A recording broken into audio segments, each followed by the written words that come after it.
We have several questions, a variety of, regarding Walmart. And I remember that's kind of a long-term issue with you.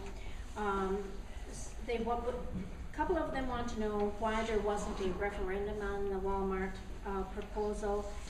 Also, why was Walmart defeated? And what is your position on Walmart?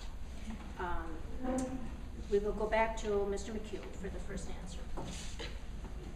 Colin, I have 2 minutes. Yes, this is about 2 a minutes. 5-hour conversation we could have. You know, you entrust me to read the small details. The details are in the fine print.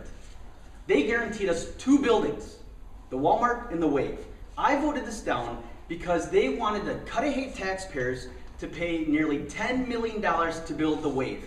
It would have been way worse than the Iceport fiasco, which my opponent supported numerous occasions, way worse than the Iceport, because it would have been built. And you know, they never made a profit in 24 years. Their attendance has gone down since 2006. They wouldn't guarantee that they would stay in our community. They could have up and moved and we would have had a Wave facility. Well, since we voted no, the Waves League dissolved. Now they're back, they have another league that has shrunk to, I think, 4 or 5 teams, smaller teams. And they're playing like Rockford, Illinois, not the main big teams that they played. I asked, can we divide this up? And the answer was no. If you recall when the Bowling Congress was was threatening to leave and ultimately did, myself and Tom Barrett jumped on a private plane. M&I Bank donated their plane, it's very nice. And we flew down to Atlanta, Georgia to try and get the Bowling Congress to come to Cudahy. That's good paying jobs. That's what we want. A big box retailer is a terrible use of that land. Pennsylvania and Layton Avenue, that's where big box should be. That's where a big box development agreement has been signed. That's where we're going to put it. Not at a place where you can put heavy manufacturing. That's what I want. I want to bring jobs to that, heavy manufacturing, light manufacturing, good paying jobs to that site, not minimum wage jobs on that site. That's what we can do. We can do better on that site. Thank you. I would like you to hold your applause till the very end. That way we can keep moving and it doesn't disrupt the speakers.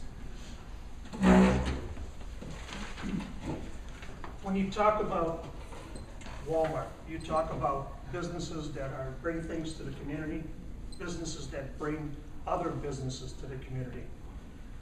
Were we wrong in not putting it to our voters? I believe that because I think the voters have the right to have what they want in their city if we're paying the taxes for it. Granted, they had a venue that was coming with them that did not have good background, but negotiations still could have been done. At least find out what the citizens of the Cudahy want with their interests.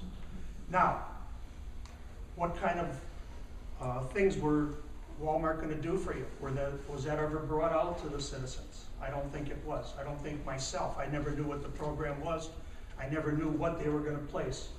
How can we find that out without being brought into our attention? Best way is a referendum.